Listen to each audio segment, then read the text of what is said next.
DPR respons Nadiem ubah tes masuk PTN, asal jangan turunkan standar.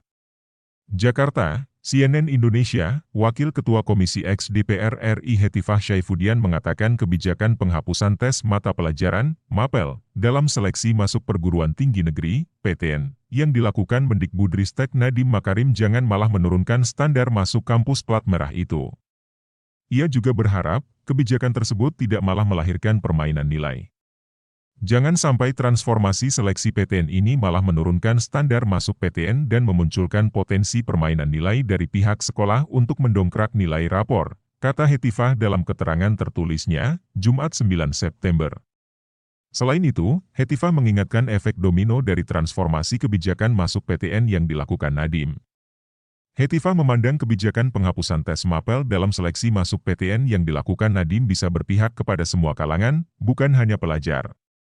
Menurutnya, pemerintah harus memikirkan dampak lanjutan dan peraturan-peraturan turunan bukan hanya untuk SMA atau SMK saja, tetapi juga kepada perguruan tinggi dan lembaga penyelenggara tes masuk perguruan tinggi.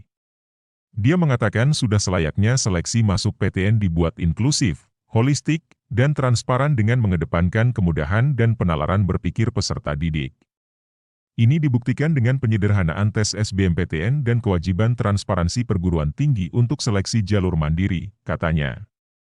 Selain itu, Hetifah menilai kebijakan Nadiem ini akan berdampak positif bagi peserta didik terutama dari kalangan kurang mampu. Setidaknya kepercayaan diri peserta didik kurang mampu akan meningkat dan mereka akan mampu bersaing dengan peserta didik lainnya yang berasal dari berbagai latar belakang, ujarnya. Sebelumnya, Nadiem yakin penghapusan tes MAPEL dalam seleksi masuk PTN tidak akan menghilangkan minat peserta didik untuk mempelajari MAPEL IPA atau IPS. Nadiem malah optimistis skema tes masuk PTN itu akan membuat peserta didik lebih bersemangat mempelajari semua MAPEL sebagai modal mendapatkan nilai tinggi. Nilai tersebut akan menjadi salah satu cara masuk lewat jalur prestasi atau yang sebelumnya dikenal sebagai jalur SNMPTN. Ia menjelaskan lewat jalur SNMPTN yang sebelumnya, calon mahasiswa akan dipisahkan berdasarkan jurusan pendidikan, yaitu IPA atau IPS. Saat ini, jalur prestasi hanya akan menyeleksi 50% nilai rata-rata rapor dan 50% sisanya diukur dari komponen minat dan bakat.